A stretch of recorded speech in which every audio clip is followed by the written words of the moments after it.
শিক্ষা দুই প্রকার। এক রকমের শিক্ষা মানুষকে আধা মানুষ বানায়, আধা জানোয়ার বানায়। আর আরেক রকমের শিক্ষা মানুষকে পরিপূর্ণ মানুষ বানিয়ে দেয়। কয় রকমের শিক্ষা? এক রকমের শিক্ষা মানুষকে আধা মানুষ বানায়, আর আধা কি বানায়? জানোয়ার বানায়। আর আরেক রকমের শিক্ষা মানুষকে পরিপূর্ণ কি বানায়? মানুষ বানায়। গুরুত্বপূর্ণ শিক্ষা, আসল শিক্ষা কোনটা? প্রথমটা না দ্বিতীয়টা? বুঝে থাকলে বলে কোনটা? যেটা আধা মানুষ আধা জানোয়ার বানায় সেটা, নাকি যেটা পূর্ণ মানুষ বানায়? জানোয়ারের থেকে তাকে সম্পূর্ণ পৃথক করে ফেলে, আলাদা করে ফেলে। যে কাজগুলো জানোয়ার করে সেই কাজগুলো সেও করে, কিন্তু জানোয়ারের সাথে তার কালচার সম্পূর্ণ ভিন্ন হয়ে যায়। ঠিক কি ঠিক না? মেরে মুহতারাম দোস্ত, পৃথিবীতে যত শিক্ষা ব্যবস্থা আছে, সমস্ত শিক্ষা ব্যবস্থা উনি ঠিক করে দিয়েছেন। বলেন না কেন? স্রষ্টা কর্তৃক নাকি সৃষ্টি কর্তৃক নির্ধারিত? সৃষ্টি কর্তৃক। সৃষ্টির জ্ঞান অসীম না সীমিত? সৃষ্টির জ্ঞান সীমিত, তাই তার সিলেবাসের ভিতরে, তার কারিকুলামের ভিতরে ত্রুটি থাকে। ঠিক কি ঠিক না? অপরদিকে স্রষ্টার দেওয়া যে সিলেবাস, ওনার জ্ঞান যেহেতু অফুরান, অকল্পনীয়, অসীম, উনি সর্বজ্ঞানী, সর্বব্যাপী, ওনার জ্ঞান পরিবৃত। এজন্য ওনার যে জ্ঞান, ওনার জ্ঞান দিয়ে যে শিক্ষা ব্যবস্থা তৈরি করা হয়, সেটা নির্ভুল হয়। মানুষ তৈরির ক্ষেত্রে মূল পরিকল্পনা এবং মৌলিক পদক্ষেপটা তারা গ্রহণ করায়। ঠিক কি ঠিক না? মেরে মুআজ্জাজ হাজরিন, এজন্যে রব্বুল আলামিন কোরআনে কারিমে তার নিজের নামে যে সূরাটা অবতীর্ণ করেছেন। কার নামে? নিজের নামে। সমস্ত সূরার নাম কে দিয়েছেন? কোন সূরার কি নাম হবে, নাম দিয়েছেন কে? একটা সূরা যেটা নিজের নামে নাম দিয়েছেন, সূরাতুর রহমান। তাহলে এই সূরাটা অন্য সূরার তুলনায় আলাদা গুরুত্ব রাখে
দিন এবং ইসলামটা তাকে আপনি দিনই পরিবেশে নিয়ে বাড়িতে বসে ইসলাম শিখানো যায় না। আপনার স্কুলের পড়ালেখা আপনি বাড়িতে টিচার এনে পড়ান, স্কুলে পাঠান না। হুজুর ও মাদ্রাসায় পড়ুক, আমরা স্কুলের পড়ালেখাটা বাড়িতে টিচার এনে পড়ায় নেব। এটা করি আমরা? এটা করি না। বরং আমরা সেখানে জানি অক্সফোর্ডের টিচার এসেও যদি আমার বাচ্চাকে পড়ায় আর আমি স্কুলে না পাঠাই, পড়ার পরিবেশে না পাঠাই, তার প্রতিভা পূর্ণ বিকাশ ঘটবে না। এটা বুঝি কি বুঝি না? তাহলে আমার বাচ্চাকে শুধু আমি বাসায় রেখে সপ্তাহে এক দেড় ঘন্টার জন্য হুজুরকে আমি ঠিক করে রাখছি, হুজুর এসে সপ্তাহে 4 দিন 5 দিন এসে আমার বাচ্চাকে পড়ায় যাবে, পরিবেশটাও আমার, শুধুমাত্র সে হুজুর আসছে রোহিঙ্গার মতো আয়া বেড়ে পড়ায় দিয়ে গেছে গা। তা আমার বাচ্চা ওই প্রভাবে প্রভাবিত হয়ে সে চেঞ্জ হয়ে যাবে? চেঞ্জ তো হবে না। তা আমার বাচ্চাকে আসলে দিন শিখাবার জন্য যদি সত্যিকার অর্থেই আমি চাই যে আমার বাচ্চা কোরআনে আলোয় আলোকিত হোক, সেই পরিবেশে তাকে পাঠাইতে হবে। আর যদি না দেন, দিয়েন না, কোনো অসুবিধা নাই।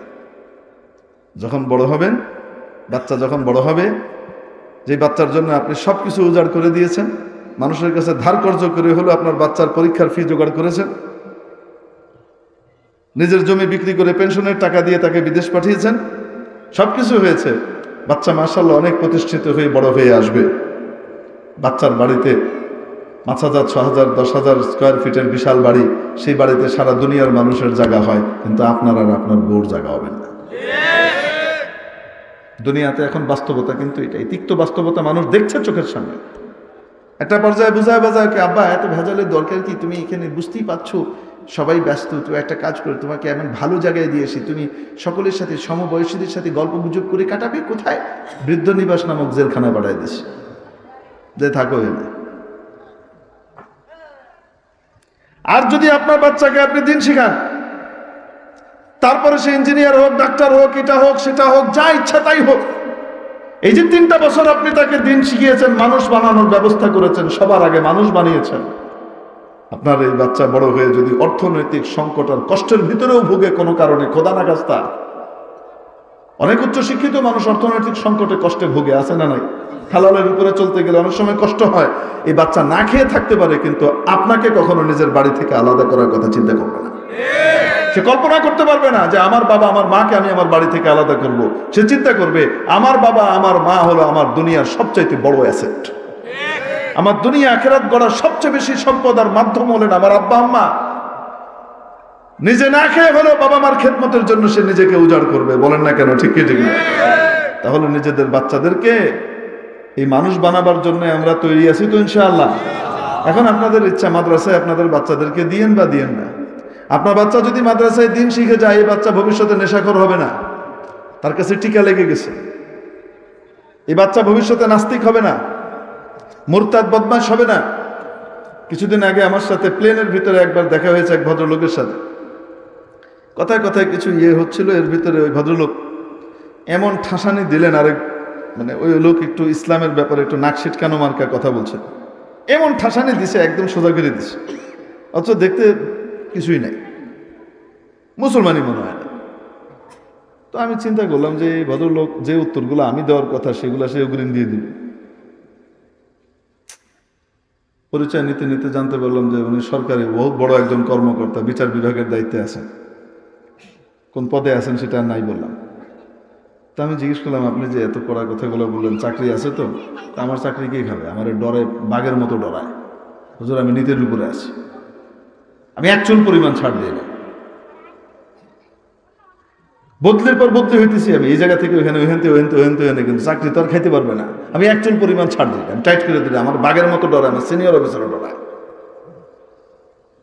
তো আমি বললাম, এই নীতি নৈতিকতা পাইলেন কই আপনি, এত মজবুত দৃঢ়তা? হুজুর ছোটবেলায় আমার বাবা আমার মাদ্রাসায় দিচ্ছে, আমার বাবার স্বপ্নটা আমি পুরা করতে পারি নাই, আলেম হইতে পারি নাই, হাফেজ হইতে পারি নাই। কিছুদিন যে মাদ্রাসায় পড়ছি, আল্লাহ তাআলা এমন জিনিস দিছেন, দুনিয়া তুচ্ছ হতে পারে কিন্তু 2 নম্বরই হইতে দিব না। তা আমি চিন্তা করতেছিলাম, হযরত হাকিমুল উম্মত মুজাদ্দিদুল মিল্লাত শাহ আশরাফ আলী থানভী रहमतुल्लाह अलैह যে বলতেন একটা কথা, इस जमाने में दीनी मदारिस कायम करने से बढ़कर कोई नेक अमल हो ही नहीं सकता है। এই দুনিয়াতেই, এই জমানায়, এই যুগে দ্বীনী প্রতিষ্ঠান, মাদ্রাসা প্রতিষ্ঠা করবার চাইতে বড় কোনো আমল হইতেই পারে না। কেন? সমস্ত নেক কাজের খাজানার মাম্বা, উৎস হলো মাদ্রাসাগুলা। ঠিক কি ঠিক না? এই জন্য মাদ্রাসাগুলো আমাদের বাচ্চাদেরকে দিব তো ইনশাআল্লাহ। আল্লাহ তাআলা আমাদেরকে আমল করবার তৌফিক দান করেন, আমাদের বাচ্চাদেরকে, নাতিপুতিদেরকে খাঁটি মানুষ বানাবার তৌফিক দান করেন। ওয়া আখিরু দাওয়ানা আনিল হামদুলিল্লাহি রাব্বিল আলামিন। আসসালামু আলাইকুম ওয়া রাহমাতুল্লাহি ওয়া বারাকাতুহু। দোয়া করতে হবে না? কাজ শেষ না? আরো কিছু বাকি আছে? শেষ? একজন মুরব্বীকে দেন, আপনাদের মাদ্রাসার জন্য খাটাখাটনি করছে, মেহনত করছেন, এরকম একজন মুরব্বীকে দেন যিনি দোয়া করুক, আমরা আমিন বলি। আসেন, আপনি এসে দোয়া করে দেন।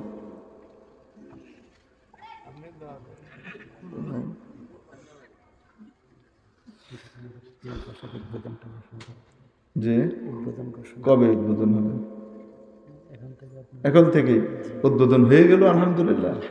আমি ঘোষণা করা লাগবে? আপনারা ঘোষণা করেন, আজ থেকে এই মাদ্রাসা ইনশাআল্লাহ চালু হলো, আর কোনোদিন বন্ধ হবে না। আল্লাহুম্মা আমিন। اللهم صل على سيدنا ومولانا محمد وعلى آله وأصحابه وبارك وسلم. رب اغفر وارحم وتجاوز عما تعلم إنك أنت العز الأكرم. اللهم أرنا الحق حقا وارزقنا اتباعه وأرنا الباطل باطلا وارزقنا اجتنابه. اللهم وفقنا لما تحب وترضى واجعل آخرتنا خيرا من الأولى. اللهم اجعلنا من الراشدين وألحقنا بالصالحين.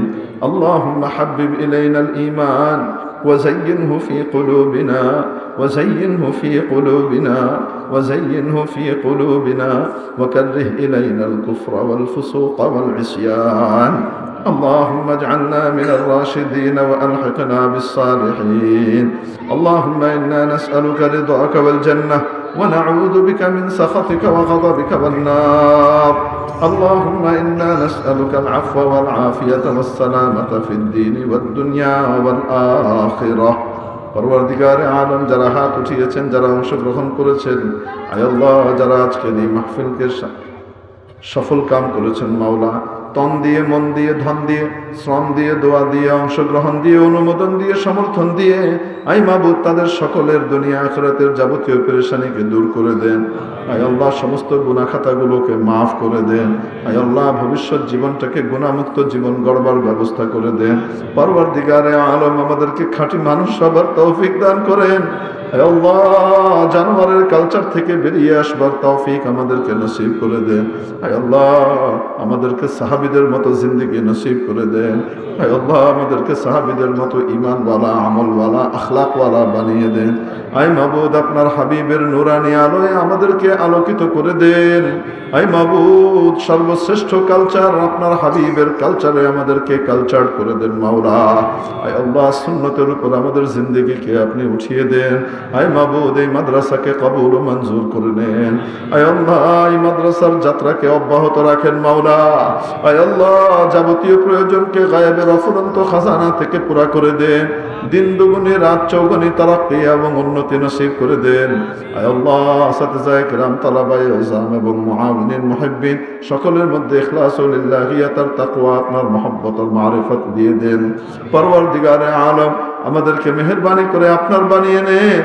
আয় আল্লাহ, যারা অসুস্থ সুস্থ করে দেন, ঋণগ্রস্তদেরকে ঋণ মুক্ত করে দেন, অভাবের অভাবকে দূর করে দেন। আয় আল্লাহ, যারা বিয়ের পেরেশানিতে আছে তাদের জন্য উত্তম জোড়ের ব্যবস্থা করে দেন।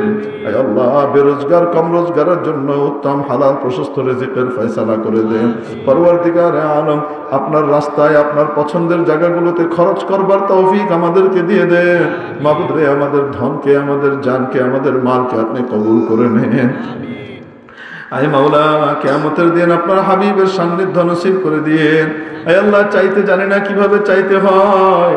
আয় মাবুদ রে, আমাদের প্রত্যেকের যাবতীয় প্রয়োজনকে গায়েবের অফুরন্ত খাজানা থেকে পুরা করে দিয়েন। আয় আল্লাহ, দুনিয়া আখিরাতের যাবতীয় কল্যাণ নসিব করে দিয়েন। দুনিয়া আখিরাতের যাবতীয় কল্যাণ থেকে হেফাজত করেন। মাওলায়ে কারীম, আপনার প্রিয় পাত্র হবার তৌফিক দিয়ে দেন। হে আল্লাহ, আপনার হাবিবের খাঁটি মুত্তাবি হওয়ার তৌফিক দিয়ে দেন। আমাদের আব্বা আম্মা যারা দুনিয়া থেকে চলে গেছেন, হে আল্লাহ, আমাদের মায় মুরব্বী আত্মীয় স্বজন সবাইকে মাফ করে দেন, তাদের কবরকে জান্নাতের বাগান বানিয়ে দেন। হে আল্লাহ, তাদের নামে তাদের জন্য এখানে অ্যাকাউন্ট খুলবার ব্যবস্থা করে দেন, তাদের জন্য আপনার দরবারে অ্যাকাউন্ট খুলবার ব্যবস্থা করে দেন। আয় মাওলা, আমরা যেন তাদের নামে দান করতে পারি, আমাদের হক যেন আমরা ঠিক মতো আদায় করতে পারি, মুরব্বীদের হকগুলো যেন আদায় করতে পারি, সে তৌফিক দিয়ে দেন মাওলা। আল্লাহ, আমাদের আব্বা আম্মা যারা জিন্দা আছেন তাদের নেক হায়াত দারাজ করে দেন, তাদের খেদমত গুজার সন্তান হবার তৌফিক আমাদেরকে দিয়ে দেন। আল্লাহ, আমাদের সন্তান সন্তানাদিকে নেককার পরহেজগার, বাবা মার ফরমাবরদার, খেদমত গুজার, আয় আল্লাহ, আপনার হাবিবের খাঁটি উম্মতি এবং আপনার খাঁটি বান্দা বান্দি হবার তৌফিক দান করেন। পরবর্তীকারে আলম আমাদের সকলের মনের নেক বাসনাগুলোকে পুরো করে দেন। আয় মাওলা, দুনিয়া থেকে যখন ডেকে নেবেন, সেই শেষ মুহূর্তে আমাদের জবান দিয়ে, আমাদের দিল থেকে, অন্তরের অন্তঃস্থল থেকে জারি করে দিয়ে ইখলাসের সাথে লা ইলাহা ইল্লাল্লাহু মুহাম্মাদুর রাসূলুল্লাহ ওয়া সাল্লাল্লাহু আলাইহি ওয়া আলিহি ওয়া সাহবিহি আজমাইন, আমিন বিরহমাতিকা ইয়া আরহামার রাহিমিন। আসসালামু আলাইকুম।